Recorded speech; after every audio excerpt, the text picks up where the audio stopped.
Beritakanlah firman, siap sedialah baik atau tidak baik waktunya.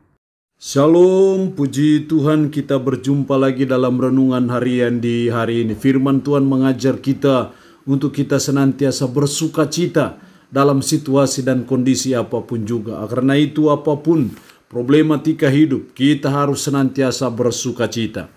Mari kita berdoa. Kami bersyukur dan memuji nama-Mu hari ini, karena Tuhan berikan kami waktu dan kesempatan kembali untuk kami kembali akan belajar, mendengarkan sebagian dari firman-Mu. Roh-Mu yang kudus, tolonglah kami, urapilah dan berkatilah kami dengan firman-Mu di hari ini. Dalam nama Tuhan Yesus Kristus kami berdoa. Amin. Nats firman Allah yang menjadi perenungan kita bersama di hari ini masih dalam renungan seri tentang kasih, karena kasih merupakan karakter Kristiani yang mulia yang harus terus kita kejar, kita terus usahakan dalam kehidupan kita. Dari Galatia 5 ayat 22-23. Tetapi buah roh ialah kasih, sukacita, damai sejahtera, kesabaran, kemurahan, kebaikan, kesetiaan, kelemah lembutan, penguasaan diri. Tidak ada hukum yang menentang hal-hal itu. Demikian kebenaran firman Allah hari ini yang kembali mengajar kita dalam kasih ada penguasaan diri. Sekali lagi firman Allah hari ini mengajar kita dalam kasih ada penguasaan diri.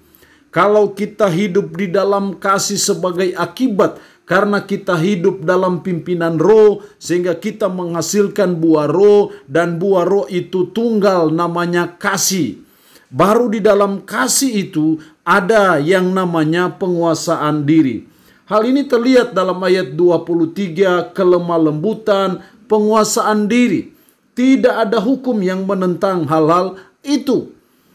Artinya bahwa penguasaan diri juga itu tidak ada hukum yang menentang hal-hal itu. Kalau demikian merupakan sesuatu yang sangat penting, karena ini adalah karakter Kristiani yang mulia yang harus ada dalam hidup kita, yaitu apa yang namanya penguasaan diri. Artinya bahwa kita harus punya suatu kemampuan untuk mengendalikan diri, untuk menguasai diri kita.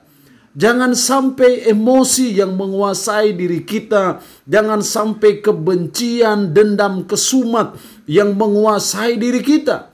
Kita harus ada suatu self control untuk menguasai diri kita, sehingga segala hal dalam hidup kita tunduk pada otoritas hidup kita. Itu yang namanya ada penguasaan diri.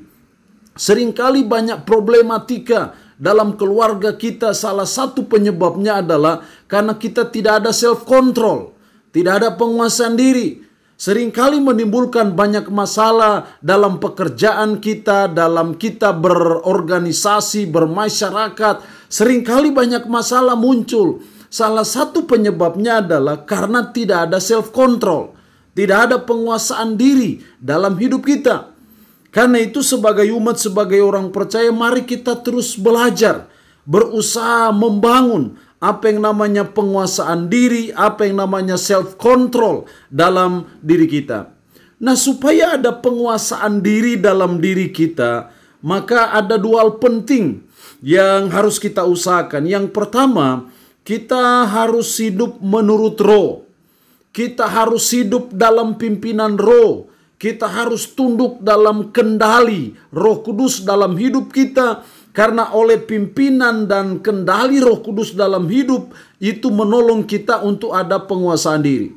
Tapi kalau keinginan daging yang menguasai diri kita, kalau hawa nafsu menguasai diri kita, maka tidak mungkin di situ ada penguasaan diri. Tetapi yang ada di situ adalah emosi, yang ada di situ adalah kemarahan yang menyala-nyala, yang tidak terkontrol.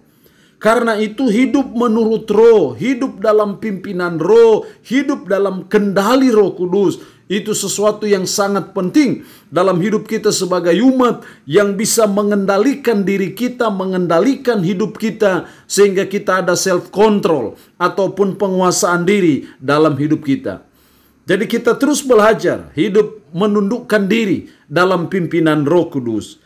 Yang kedua, supaya kita ada penguasaan diri, kita harus percaya akan kedaulatan Tuhan atas hidup kita. Apapun problematika hidup kita, apapun yang saudara dan saya alami, kejadian apapun yang terjadi dan menimpa hidup kita, kita harus percaya bahwa itu semua ada dalam kedaulatan Tuhan, itu semua ada dalam otoritas Tuhan. Jadi tidak ada suatu kejadian, tidak ada suatu peristiwa yang terjadi, yang menimpa hidup kita tanpa sepengetahuan Tuhan. Tanpa ada kedaulatan Tuhan atau otoritas Tuhan di situ. Itu semua ada dalam kontrol ilahi. Menyadari akan hal itu menolong kita untuk ada penguasaan diri. Seringkali ketika kita mengalami sesuatu yang tidak baik dalam hidup kita, mungkin perlakuan orang, sering kita kehilangan kontrol diri. Karena kita merasa bahwa itu oleh karena perlakuan orang. Kita lupa bahwa seringkali di balik setiap kejadian dan peristiwa dalam hidup kita itu ada kontrol ilahi, ada kedaulatan Tuhan. Dan kalau itu Tuhan izinkan, pasti Tuhan punya tujuan, punya maksud.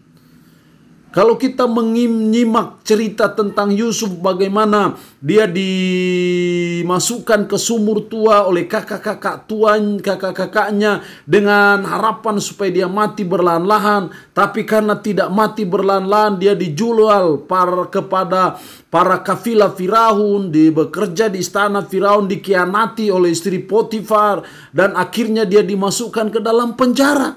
Itu dalam ketidakadilan. Tapi kita tahu akhir dari cerita itu. Bagaimana dia bisa menafsirkan mimpi Firaun. Dan akhirnya dari penjara berpindah ke istana. Jadi orang kedua di Mesir pada waktu itu. Dari situ kita melihat bahwa segala hal dalam hidup kita, orang yang mengasihi Tuhan, orang yang sungguh-sungguh percaya kepada Kristus, tidak ada sesuatu yang perlu kita khawatirkan dalam hidup. Karena itu semua ada dalam kontrol Tuhan. Itu semua ada dalam kedaulatan Tuhan. Menyadari kedaulatan Tuhan atas hidup kita, itu menolong untuk kita ada penguasaan diri.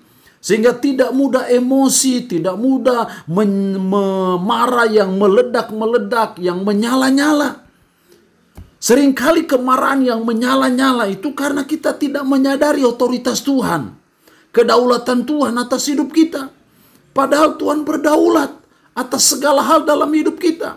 Baik itu hal yang menyenangkan maupun yang tidak menyenangkan. Yang menyusahkan ataupun yang menyenangkan.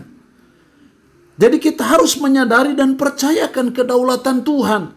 Sehingga kita bisa mengontrol diri kita. Sehingga sesuatu terjadi, kita tidak gampang emosi. Kita tidak gampang meledak-meledak amarah kita.